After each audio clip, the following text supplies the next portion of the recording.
Bueno, de nuevo, buenas noches a todos y pues agradezco mucho que me hayan tomado en cuenta para esta charla. Básicamente, pues vamos a hablar de Doppler en obstetricia, principalmente de tres vasos que son los que más utilizamos.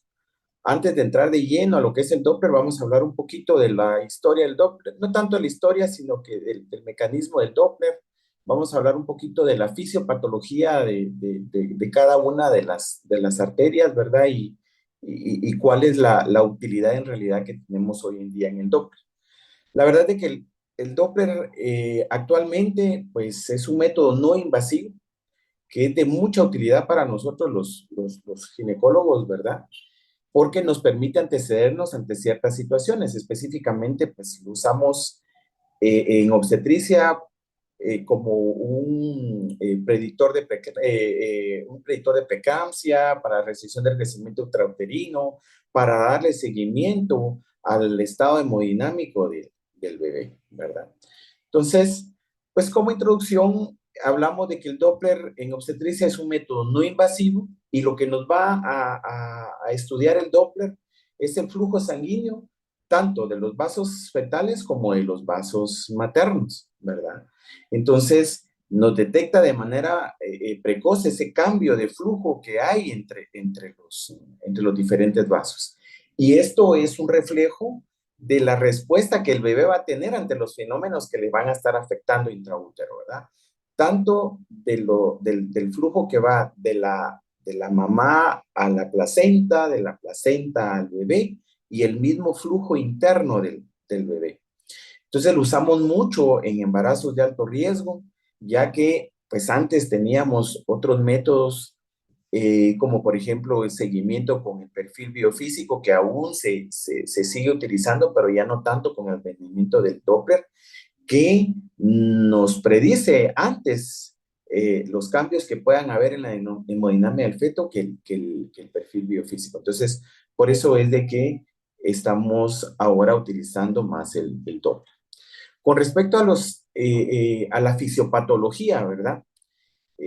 Pues aquí nosotros vamos a ver que hay una relación entre todo lo que son el sistema nervioso vegetativo, que está aquí dentro de lo vegetativo, se incluyen los receptores, los quimiorreceptores y los varoreceptores. Hay efectos vasculares locales que van a estar originados precisamente por el cambio de concentración entre los gases, el pH, y también aquí van a estar inmiscuidos los cambios hormonales.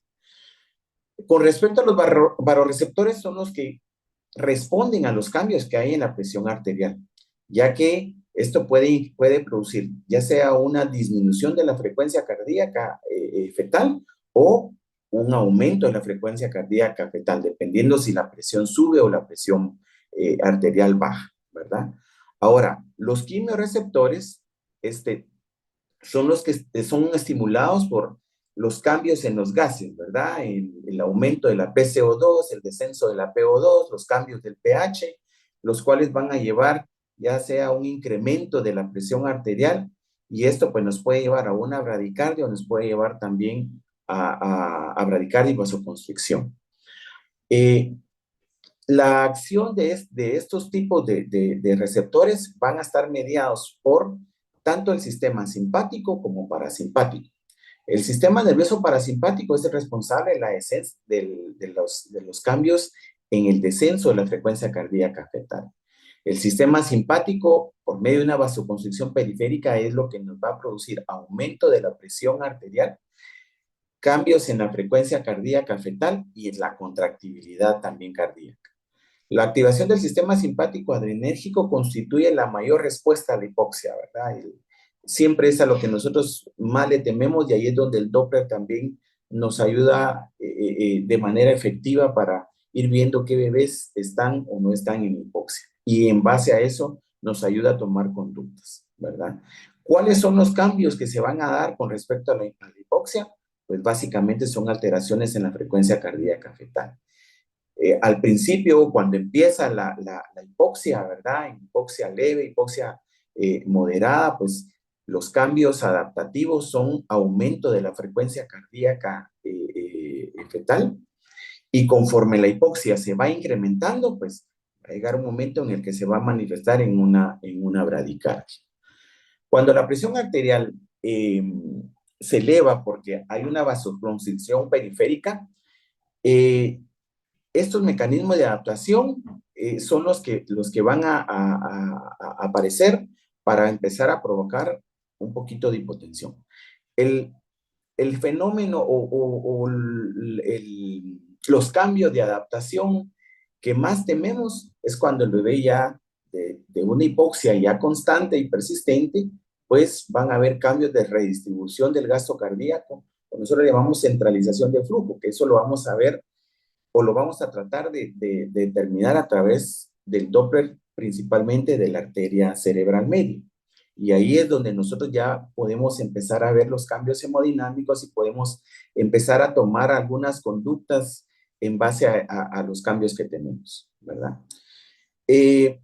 Ahí, pues, los mecanismos adaptativos siempre van a tener un periodo limitado, ¿verdad? Que al final, si no hacemos algo o la hipoxia persiste, pues definitivamente esto va a desembocar en el deterioro progresivo del bebé, llevándolo a una acidosis metabólica y pues luego de eso ya un colapso cardiorrespiratorio, ¿verdad? Entonces, ¿qué es lo que medimos a través del Doppler, verdad? Medimos lo que es la circulación uterina. Básicamente podemos decir que es el flujo que se va a dar entre la mamá y la placenta, ¿verdad? Y aquí es donde nosotros podemos, a través de la arteria uterina, evaluar estados predictivos, principalmente para lo que es preeclampsia y restricción del crecimiento intrauterino. Es bien importante conocer los tiempos en los que lo podemos hacer, que ya lo vamos a platicar más adelante, con respecto a la arteria uterina. Si nosotros queremos modificar el curso de la afección que va a tener la paciente, sí tendríamos que detectarlo antes de las 14 semanas. Sabemos que, pues, acá en nuestro país en realidad es bien difícil a veces, aunque hemos visto más frecuentemente que la paciente consulta también en el primer trimestre, pero hemos tenido ese problema que la mayoría de pacientes consultan hasta después del segundo, incluso hasta en el tercer trimestre, donde pues ya no nos sirve como un estudio predictivo, sino solo para ver estado fetal y para ver qué conducta vamos a tomar. La otra circulación que vamos a ver es la fetoplacentaria, ¿verdad? Que es la que está entre la placenta y el bebé, ¿verdad? Y pues lo vamos a tratar de ver a través de la arteria umbilical. Y luego, pues ya la propia circulación fetal, ¿verdad? Que donde ya evaluamos lo que es la arteria cerebral media y pues donde podemos ir viendo si el bebé ya empieza a entrar en una redistribución de flujo. Muy bien, el Doppler en realidad, pues, tiene sus aplicaciones. El Doppler en realidad para lo que nos va a servir es para ver flujo sanguíneo, ¿verdad? Flujo sanguíneo materno, flujo sanguíneo fetal, flujo sanguíneo placentario y pues flujo también a nivel del corazón. Acá yo les pongo esta imagen, ¿verdad? Básicamente lo que ejemplifica es cómo el flujo o el sonido se va acercando hacia la fuente, que la fuente en nuestro caso sería el transductor, y cómo el flujo también se va alejando del transductor. Algunas veces decían, es que miren, el color rojo del Doppler es la arteria y el color azul es la vena. En realidad no. El color rojo va a estar dado por aquel flujo que se va acercando hacia el transductor, acercando hacia la fuente. Y el color azul es aquel flujo que se va alejando. Entonces, por eso les ponía yo acá esta imagen, ¿verdad?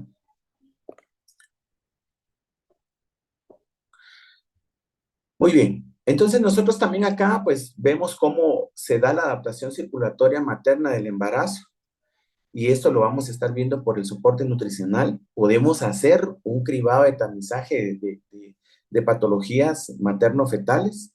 Entre ellas pues están la preeclampsia, las cromosomopatías, las mismas malformaciones fetales y entre el segundo y el tercer trimestre pues siempre nos va a servir mucho como prueba de bienestar fetal. Entonces, cómo se da el procesamiento de la señal a través del Doppler, ¿verdad?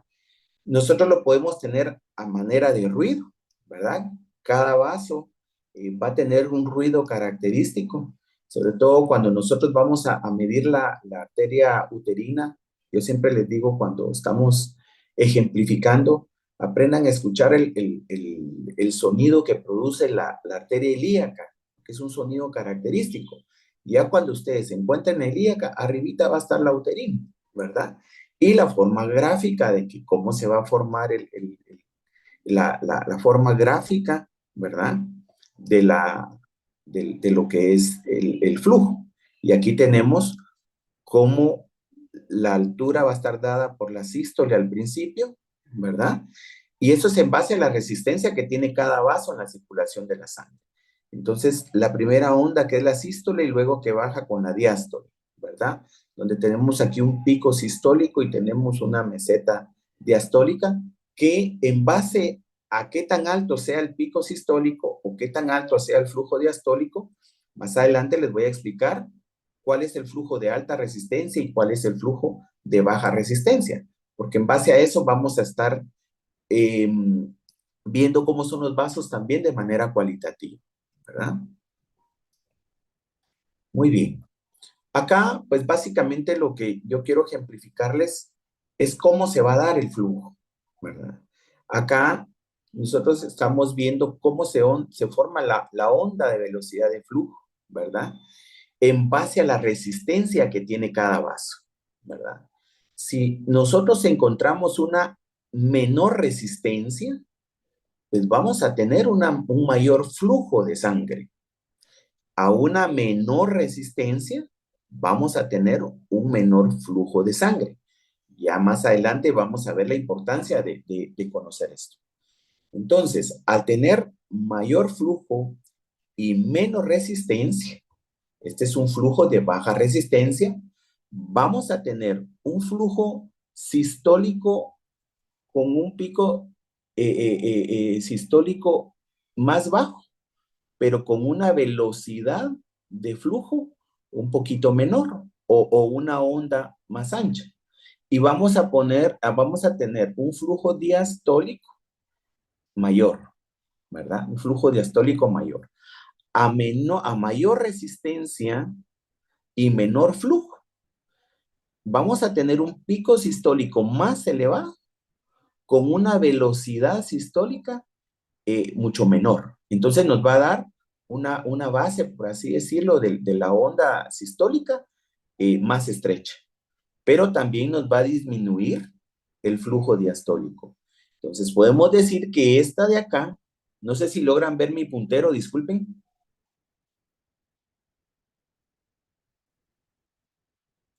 ¿Sí, sí se logra ver el puntero?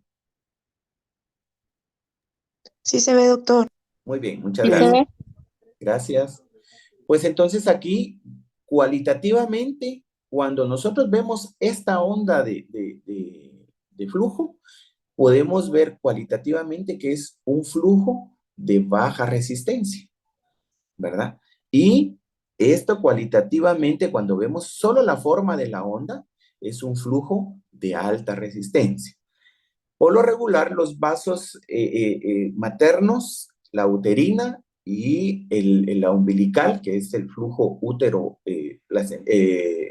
placentario bebé, son flujos en base a la edad gestacional que la mayoría después del segundo trimestre tienen que ser flujos de baja resistencia. En cambio, la cerebral media sí tiene que ser normalmente un flujo de alta resistencia. Y ya lo vamos a explicar, ¿verdad?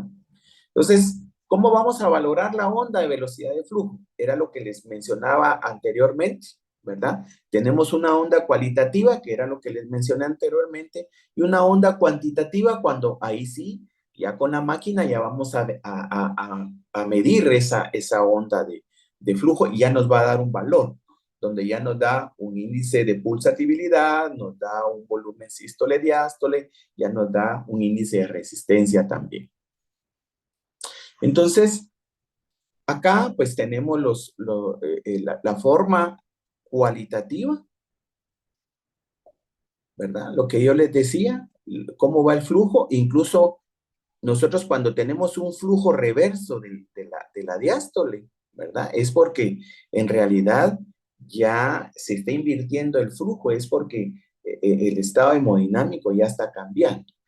Ya cuantitativo, nosotros ya vamos a ver más adelante y vamos a medir cada onda, ¿verdad? Vamos a medir cada onda y nos va a dar un valor. Ahora tenemos la facilidad ya con la tecnología de tener tablas específicas, ya hay aplicaciones específicas donde ya solo metemos los datos y ya nos da los percentiles. Entonces, ¿qué de manera cuantitativa? ¿Qué es lo que nosotros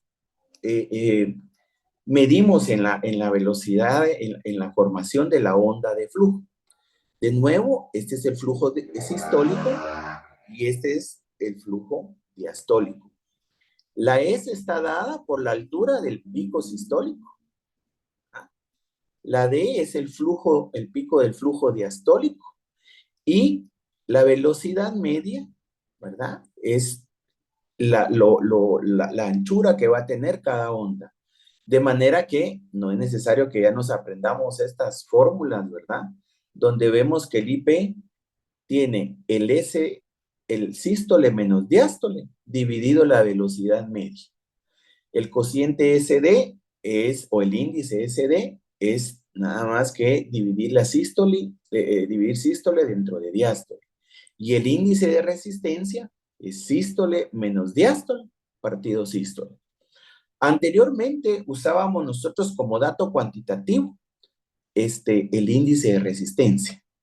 Sin embargo, como fue pasando el tiempo y evolucionando el Doppler, pues se dieron cuenta que el IP es el mejor dato para valorar desde el punto de vista cuantitativo. ¿Por qué razón? Porque el índice de resistencia, al dividir, al tener estas dos sístoles dividiéndose prácticamente, se eliminaba y quedaba solo el flujo diastólico. Y el cociente SD solo nos cuantifica sístole y diástole. No nos toma en cuenta lo que es la velocidad media. Entonces, por eso es de que ahora lo que se utiliza es el índice de pulsatividad, porque toma en cuenta tanto la sístole, el diástole, como la velocidad media que tiene ese flujo. Muy bien. Esto es básicamente para explicar cómo se forman los índices, que ya lo platicamos en la anterior. Y ahorita pues vamos a entrar a lo que es ya el Doppler de cada una de las arterias, que principalmente vamos a hablar de la uterina, de la umbilical y de la cerebral media. Acá pues en esta imagen, pues vemos acá lo que es la arteria uterina, y aquí lo que es la ilíaca interna. Entonces, por lo regular, la forma, allá vamos a ver las indicaciones y cómo se debe de medir, pero por lo regular nosotros debemos de identificar este cruce que se da entre la uterina y la ilíaca interna. Por lo regular se dice que debe de ser más o menos 1 centímetro por encima del cruce de la ilíaca, ¿verdad? O de 1 a 2 centímetros o 1 centímetro ya entrando a las espiralares. Este es un flujo de la arteria uterina ya adelante del segundo trimestre, casi en el primer trimestre, donde ya la uterina ya tiene un flujo, si ustedes se dan cuenta, ya es un flujo de baja resistencia, porque tiene un pico sistólico no tan alto, pero tiene una velocidad disminuida que nos hace más ancha la onda, ¿verdad? Y tiene un flujo diastólico mayor del 50%. Esta es una arteria uterina del segundo y tercer trimestre, ya vamos a hablar en base a trimestres. Es importante siempre ver cómo van cambiando los flujos conforme va avanzando el embarazo. Esta es la famosa invasión trofoblástica que se da antes de las 14 semanas, la primera y la segunda oleada, ¿verdad? Cómo tiene que invadir cómo se tiene que dar la invasión trofoblástica. En la mujer embarazada vemos que no hay dilatación de los vasos, ¿verdad? Aquí las arterias espiralares, ¿verdad? Están metidas hacia lo que es el endometrio. Estas van a tener un flujo de alta resistencia porque es un flujo eh, bajo, por así decirlo, por la resistencia que tiene.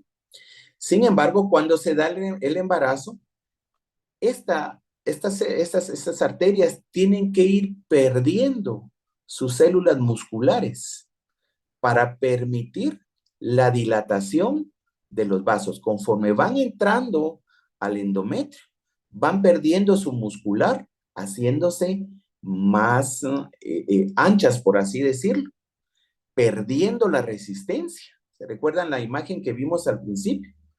Perdiendo la resistencia y aumentando el flujo hacia lo que es la decidua o en este caso el endometrio para ir formando ya la invasión trofoblástica.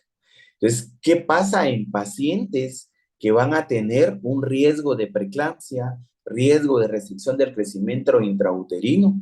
Esa pérdida de la muscular no es adecuada. Por lo tanto, el flujo se va haciendo de baja, en vez de hacerse de baja resistencia, se va haciendo de alta resistencia porque se va estrechando el vaso, ¿verdad? Entonces pasa menos flujo. Esto es importante determinarlo antes de las 14 semanas porque es cuando nosotros podemos tomar una conducta preventiva y es cuando nosotros estamos todavía en el tiempo de poder incidir en este paso y hacer que las arterias se ensanchen un poco más. Y es cuando ya nosotros detectamos que hay alteraciones en el Doppler de la uterina antes de las 14 semanas, nosotros ya podemos empezar a dar tratamiento, por ejemplo, con la aspirina, la aspirina, hasta 150 miligramos al día para ayudar a que se dé una mejor invasión trofoblástica. Esta es la fisiopatología de cómo cambian las resistencias en la arteria uterina, ¿verdad? Las técnicas de medición, les repito, para poder hacer una evaluación predictiva, lo ideal debe de ser antes de las 14 semanas. Eso es lo ideal. Lo podemos hacer entre la semana 11 a la semana 3. Tenemos que tener una longitud cefalocaudal entre 45 y 84 milímetros. Lo ideal es tener una vista sagital media, ¿verdad? Identificamos el canal cervical y el orificio cervical interno y de manera sagital nos vamos hacia cada lado, ya sea al lado derecho o al lado izquierdo, tratando de identificar, ya con nuestro Doppler, de identificar esta imagen. Algo bien importante es de que nuestra ventana, ¿verdad? O la muestra del Doppler debe de tratar de ser lo más limitado a los vasos. Al principio la podemos hacer más grande para identificar los vasos, pero ya cuando los identificamos, tenemos que hacer más pequeña nuestra ventana o nuestra muestra del Doppler para que sea una toma adecuada. El ángulo de insonación, lo ideal, sobre todo en las uterinas, es que sea un ángulo cero. Aquí entraría nuestro haz, ¿verdad? Entonces nuestra ventana quedaría acá. Prácticamente si nosotros lo medimos aquí, estamos a un ángulo casi de 90 grados, ¿verdad? Tal vez un poquito menos, ¿verdad? Entre 80 y 70 grados. Lo permisible es hasta 30 grados, ¿verdad? Incluso algunos dicen que hasta 60 todavía, pero aquí un ángulo, si entramos aquí recto, vamos a entrar a un ángulo de 90 grados y ahí es donde a través de nuestra máquina nosotros podemos manipular el ángulo para que la línea nos quede a 0 grados y ahí nos dé una mejor cuantificación de la onda. Se dice que la velocidad, esto es cuando nosotros vemos aquí en escala, ya lo vamos a ver en una toma, la velocidad tiene que ser mayor de 60. Algunos, el doctor Cafici en algunas charlas dice de que incluso puede ser de 60, pero que él siempre prefiere usar la velocidad arriba de 60 para decir que es una adecuada arteria uterina, ¿verdad? Por lo regular, ¿cuántas veces medimos? ¿Verdad? Aquí pues nos dicen 3 ondas consecutivas en las 2 arterias. En realidad, nosotros hacemos una medición, vemos que hay una toma adecuada, podemos hacer una segunda medición. Si la variación es menos del 10%, ahí nos podemos quedar con esa con esas dos medidas para que nos haga un promedio la misma máquina. Pero si nosotros encontramos una variación mayor del 10%, sí estamos obligados a hacer una tercera medición. Muy bien. Algo bien importante es de que sí tenemos que hacer medición de ambas arterias uterinas, tanto la derecha como la izquierda, y luego ya se hace un promedio. Algunos dicen que con que tomemos la arteria uterina, porque a veces no es tan fácil, cuesta, ¿verdad? Pero con que tomemos el lado donde está implantada la placenta, eso también se tomaría como un adecuado estudio. Pero nosotros siempre explicamos que lo ideal es hacer la medición de ambas arterias uterinas, ¿verdad? ¿Cómo se estudia la onda o cómo vamos a nosotros a interpretar los datos que nos da la forma de la onda y la cuantificación de la onda? Nosotros podemos decir que antes de la semana 14, nosotros vamos a encontrar, ya vamos a ver unos cambios en unas ondas más adelante, antes de la semana 13, la onda debe de ser de alta resistencia, debe tener un pico sistólico elevado, una velocidad disminuida para que nos haga una base más estrecha y un pico sistólico menor. Aquí, si ustedes se dan cuenta, vemos una pequeña escotadura, ¿verdad? Que es la muesca protodiastólica que le llamamos, o el famoso notch protodiastólico, que si esto persiste después, antes se consideraba que si este notch protodiastólico persistía después de las 22 semanas, esto era patológico. Ahora en realidad ya no nos dejamos llevar solo por el notch protodiastólico o la muesca protodiastólica, sino que ya hacemos la medición específica de lo que es el IP, ¿verdad? Entonces, por lo regular, en el primer trimestre es normal que nosotros encontremos esta muesca o este notch protodiastólico. Ya después de la semana 22 ya no lo deberíamos de ver porque ya se vuelve un flujo de alta resistencia conforme va avanzando la invasión trofoblástica. En el segundo trimestre, pues nosotros, si ustedes se dan cuenta aquí, ya cambia la forma, miren, ya se vuelve un flujo de baja resistencia, ¿verdad? ¿Por qué? Porque disminuye la resistencia vascular y el aumento de flujo, pues, tiene que aumentarse, aunque el aumento de flujo va a ser menor que la arteria umbilical. Pero aquí vemos que tenemos un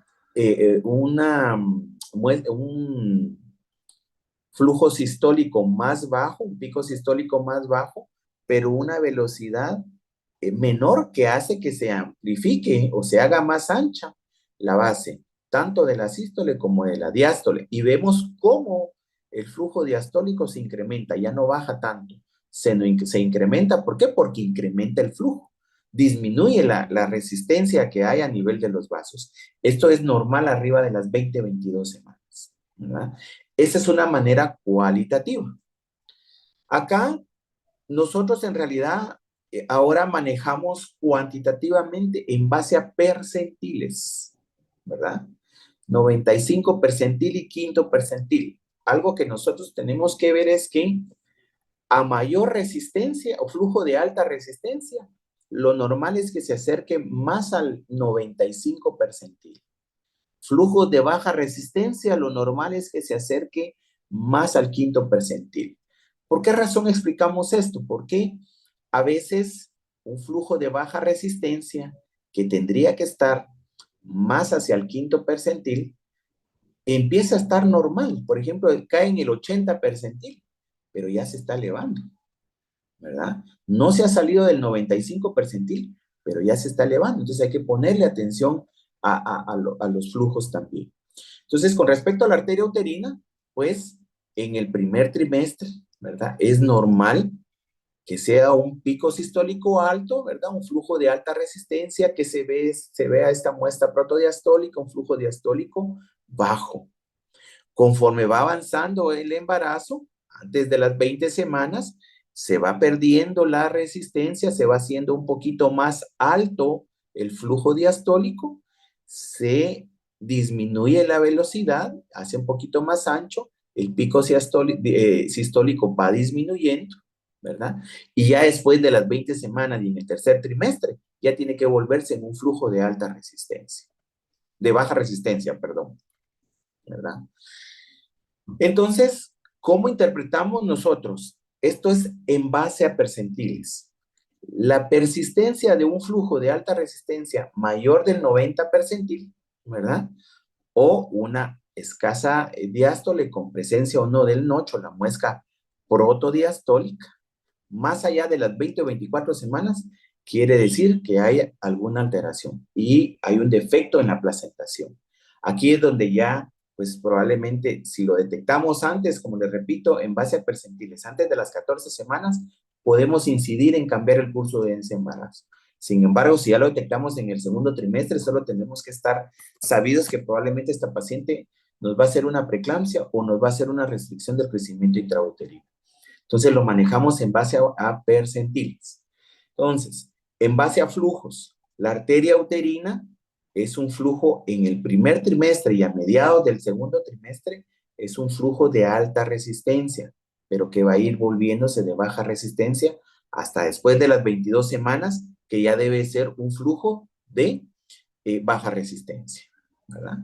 Entonces, como les mencionaba anteriormente, nos manejamos en base a percentiles, ¿verdad?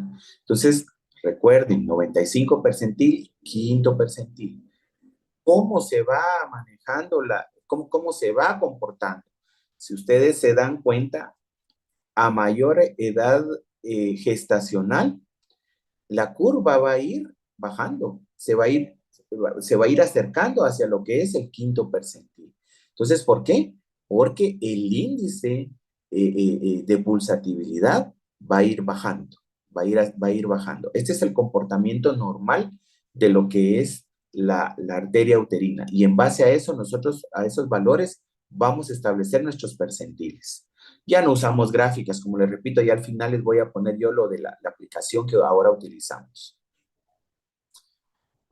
Bien, ¿cuál es la importancia? Pues siempre saber que los cambios en las impedancias, pues obviamente se van a asociar a mayor prevalencia de preeclampsia, mayor prevalencia de restricción del crecimiento y hasta muerte perinatal. Y la importancia en realidad de la arteria uterina básicamente es en la predicción de preeclampsia severa. Y eso lo debiéramos de hacer nosotros en todas nuestras pacientes antes de las 14 semanas, ¿verdad? Se reduce a la mitad la probabilidad de desarrollar preeclampsia en mujeres embarazadas que tienen un Doppler normal. Y la predicción de preeclampsia es menos eficaz en el segundo trimestre porque ya se dio esa segunda oleada trofoblástica. Y sí podemos mejorar nuestro diagnóstico si nosotros usamos el Doppler y usamos otros signos, tanto bioquímicos como algo tan sencillo como mediciones de presión arterial media, ¿verdad? Doppler de la arteria umbilical. Este es otro vaso importante, ¿verdad? Que nos mide lo que es el flujo que va entre la placenta y el bebé. Es importante, acá pues lo que vemos es, o lo que refleja es la resistencia al flujo del árbol vascular del lecho vellocitario. Los índices de resistencia y pulsatividad disminuyen a lo largo de la gestación. Y esto es porque a mayor flujo placental, la resistencia vascular periférica tiene que disminuir para mejorar el flujo. Entonces, por eso también la arteria umbilical se convierte en un vaso de baja resistencia ya también en el segundo y tercer trimestre, porque también al principio también es un flujo de alta resistencia, similar a lo como es la arteria uterina. Entonces, podemos ver la onda a partir de la 10ª semana, ¿verdad? Y ya desde solo que ahí en la 10ª semana vemos una onda incompleta porque incluso podemos tener ausencia del flujo diastólico. Pero ya después de la semana 16 sí ya vamos a tener un componente tanto sistólico como diastólico. La ausencia de diástole en el primer trimestre es totalmente normal, ¿verdad? Incluso que nos pulse la vena umbilical, también es normal, que eso lo vamos a ver en el Doppler como un flujo por debajo de la línea de cero, ¿verdad? Esto es un libro viejito ustedes, pero en realidad nos ejemplifica muy bien cómo va cambiando la onda de la umbilical a través de la evolución del embarazo. Aquí vemos una onda umbilical a las 20 semanas, donde vemos que ya el flujo, el pico sistólico, ya está disminuyendo la altura, pero está también disminuyendo el flujo sistólico y la velocidad, perdón, pero ya empieza a incrementarse el flujo diastólico. A las 24 semanas vemos menos velocidad, más flujo diastólico, de manera que cuando llegamos ya a las 36 semanas, este flujo diastólico tendría que incrementar el 50% del flujo sistólico. Esta es una onda de velocidad de flujo normal en el primer trimestre. Vemos flujo sistólico, no vemos flujo diastólico. Miren, tiene flujo diastólico ausente. Solo vemos flujo sistólico presente. Pero miren cómo pulsa la vena umbilical, ¿verdad? Eso es completamente normal en el primer trimestre, ¿verdad?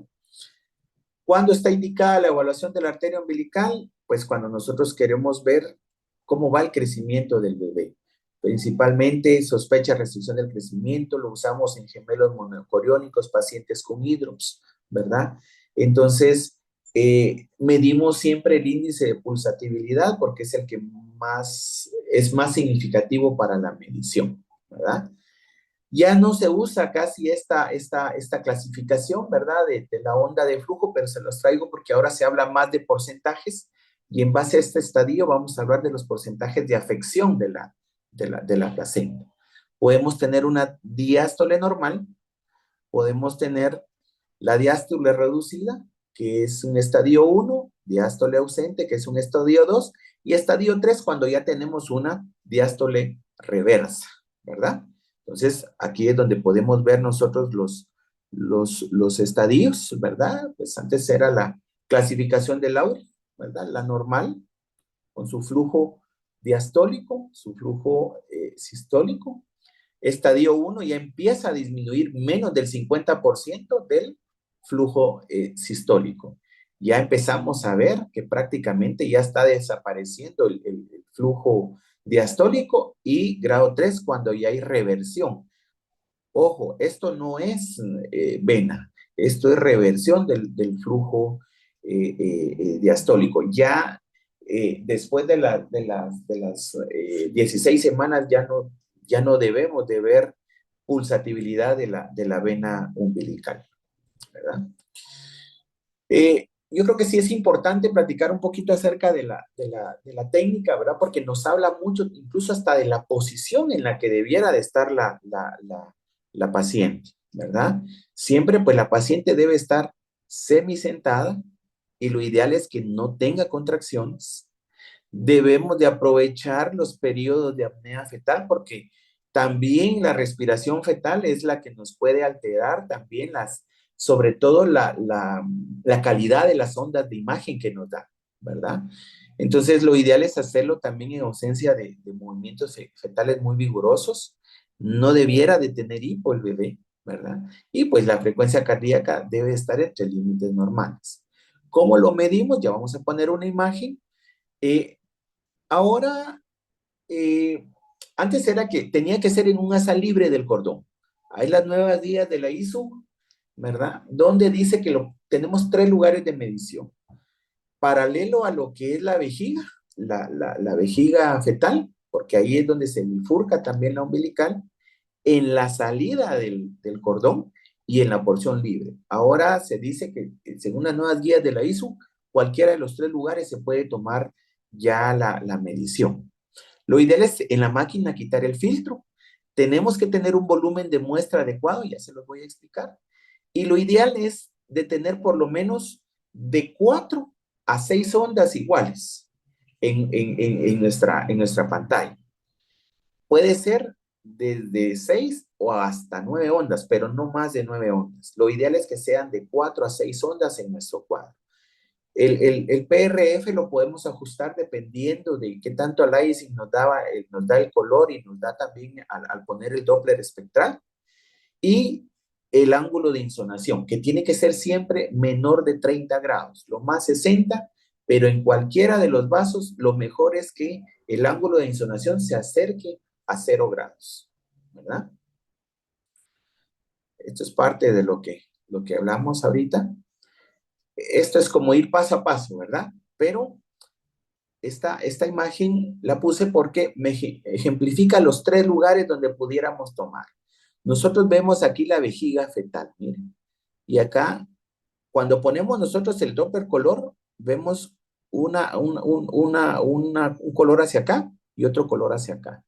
Entonces, según las nuevas guías, podemos tomar acá una medición, lo podemos tomar acá en la inserción o lo podemos tomar en una asa libre de cordón, ¿verdad? Eso según las nuevas guías de la ISO. Siempre es importante poner el Doppler color, ¿verdad? Porque el Doppler color también ya nos permite ir ajustando ya sea nuestra ganancia de color o nuestro PRF también, ¿verdad? Entonces, es importante, aunque acá dice que no es obligatorio, pero lo ideal es que ahora casi todas las máquinas ya traen Doppler color y Doppler espectral, ¿verdad? Y así nosotros podemos ajustar nuestra ganancia. La ventana, siempre, no tiene que abarcar casi que toda la pantalla, lo más estrecho posible, donde visualicemos toda la parte que nosotros queremos tomar, ¿verdad?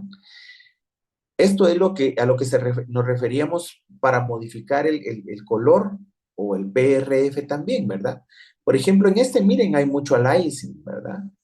Entonces, aquí lo que hacemos es ir ajustando el PRF para llegar a tener una imagen similar a esta, donde no haya mucho ruido.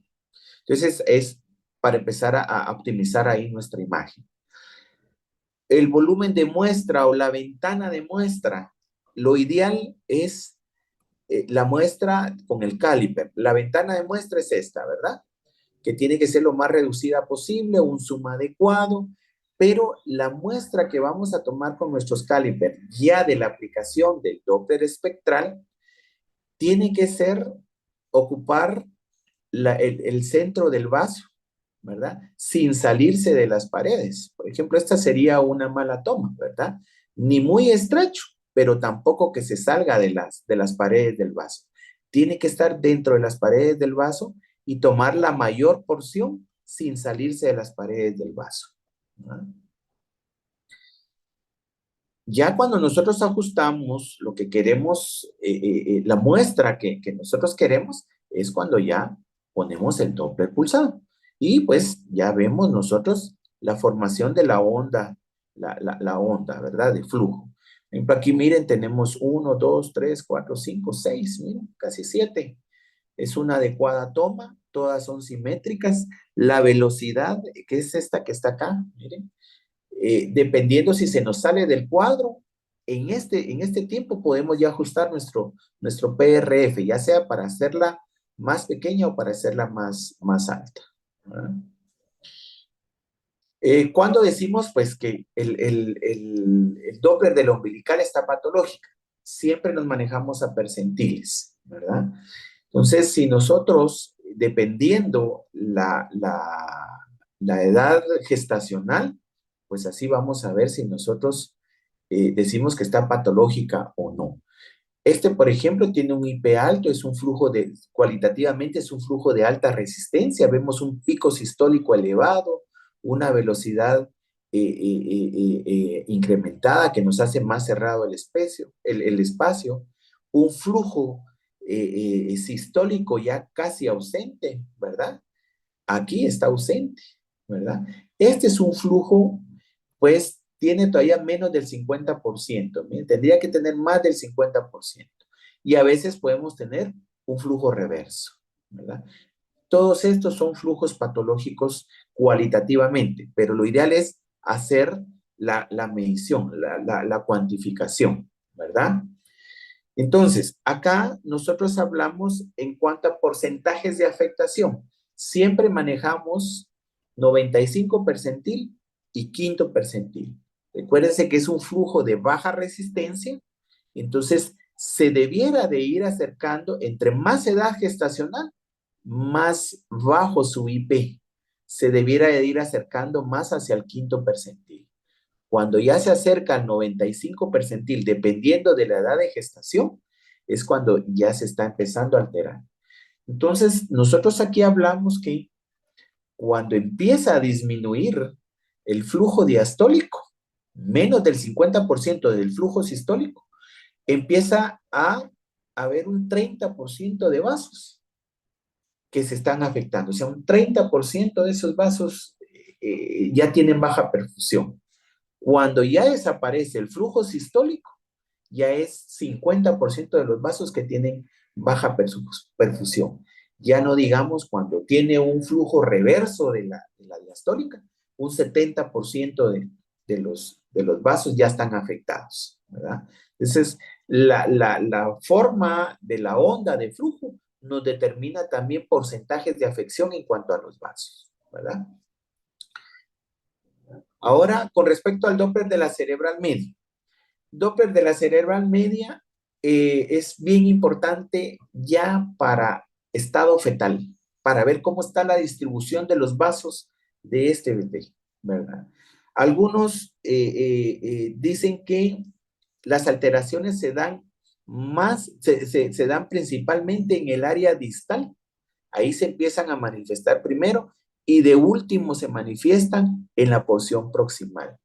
La técnica dice podemos medir aquí o podemos medir aquí, pero la mayoría concuerda en que es mejor en la porción proximal donde nosotros debemos de medir nuestra arteria cerebral media, ¿verdad?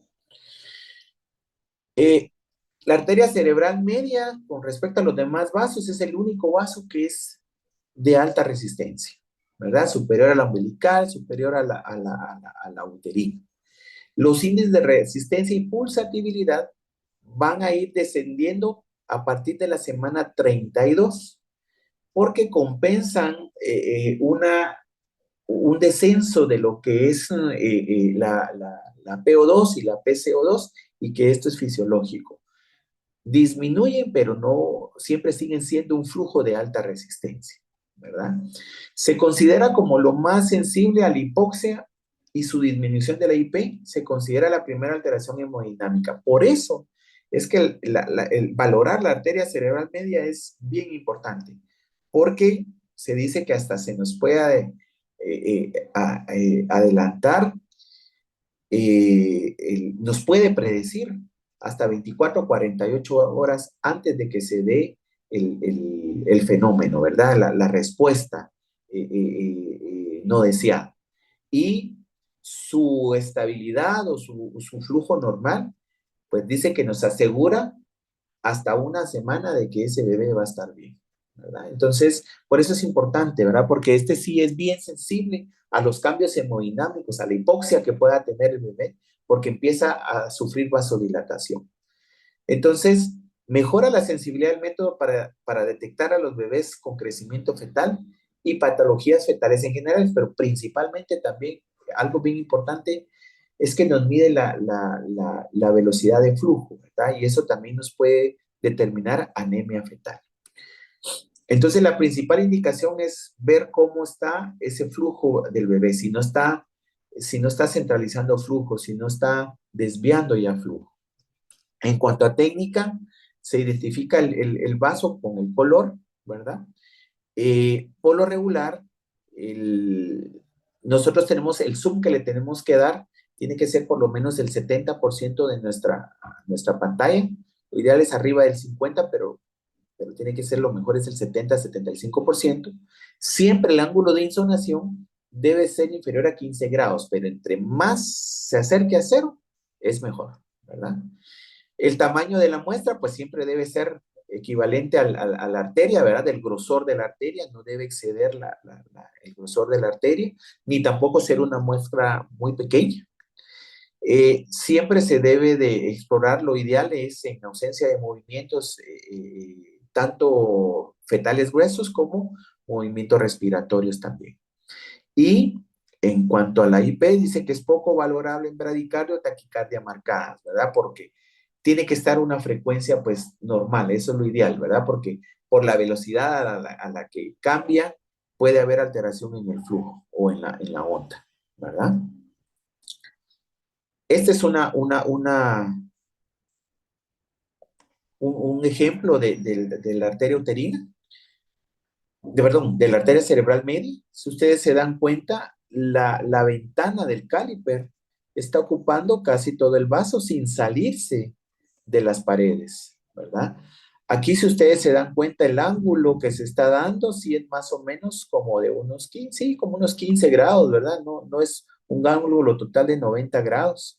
Si a nosotros nos quedara arriba de esos 15, 20 grados, nosotros con la máquina podemos corregir el ángulo poniéndolo o ajustándolo, perdón, a 0 grados, ¿verdad? A veces, en realidad, localizar la arteria cerebral media cuesta, sobre todo si el bebé se está moviendo. Ahí con nosotros en ultrasonido, el doctor Ovalle nos dice, si ven fácil la cerebral media, es porque el bebé puede ser que está afectado.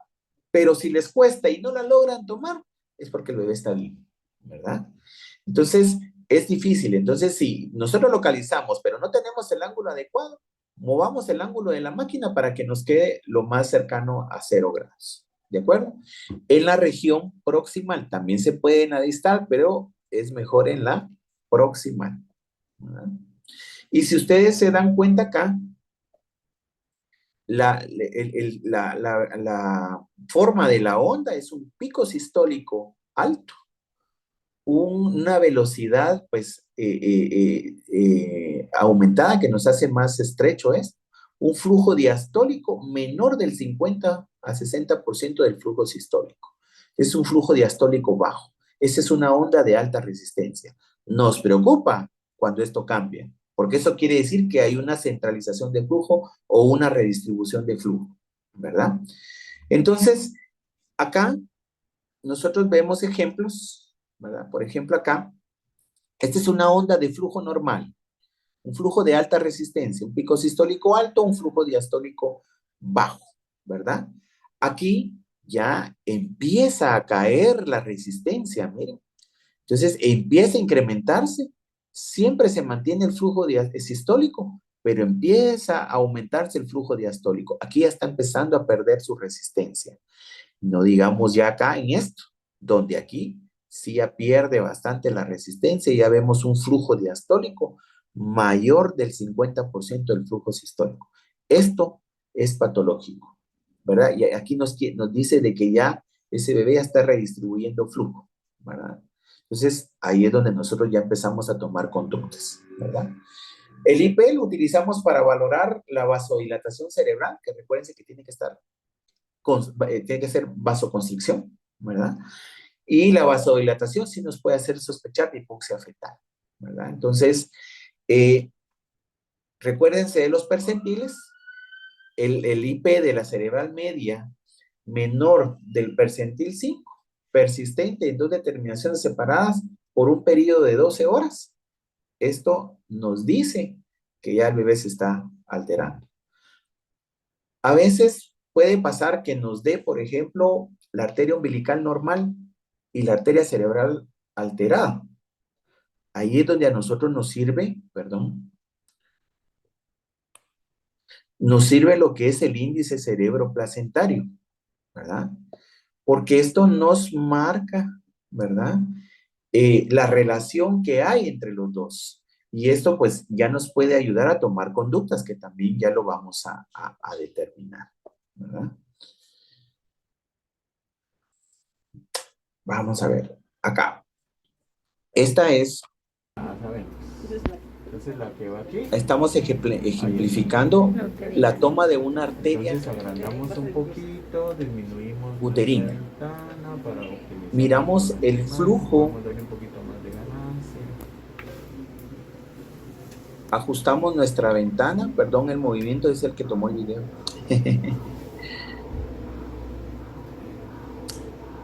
Esa es una arteria uterina, miren.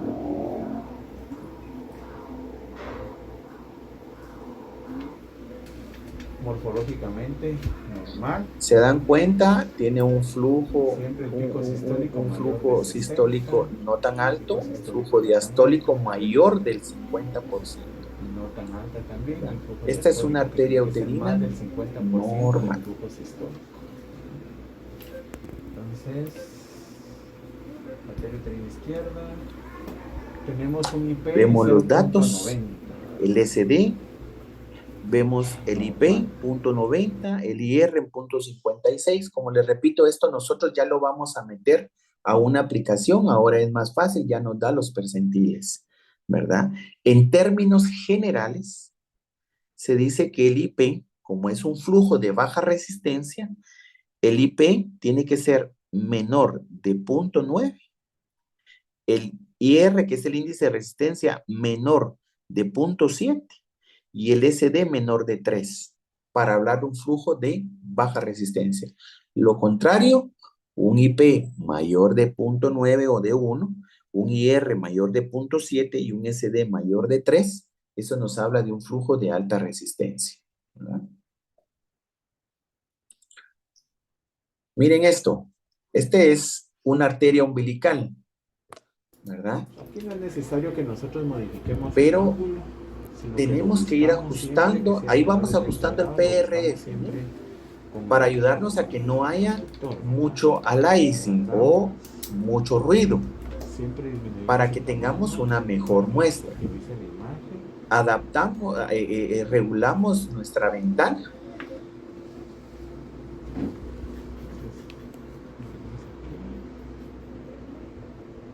Importante, ¿verdad? Miren aquí la muestra, el volumen de muestra capta el vaso, miren. No se sale, está en un ángulo de 0 grados. Deja de respirar Y ahí obtenemos la onda. Ahí lo que pasa es que el bebé se está moviendo, pero ahí obtenemos una adecuada onda. ¿Qué error vemos aquí? Miren, 1, 2, 3, 4, 5, 6, 7, 8. Todavía tenemos 9, ¿verdad? Lo que está abajo es un flujo venoso, ¿verdad? 10 no tenemos. Es artefacto, es flujo venoso. Entonces aquí, por una más, no es la toma, la muestra, ¿verdad? Pero sí, ahí, se puede meter a medicina, medicina fetal de Barcelona. Se busca como calculadora obstétrica. Ahí en Google lo pueden buscar ustedes, ¿verdad? Medicina fetal de Barcelona, la calculadora obstétrica, y ahí ya les aparece, ya pueden ingresar. Es una aplicación gratis, ¿verdad? Es una entrada gratis que pueden utilizar.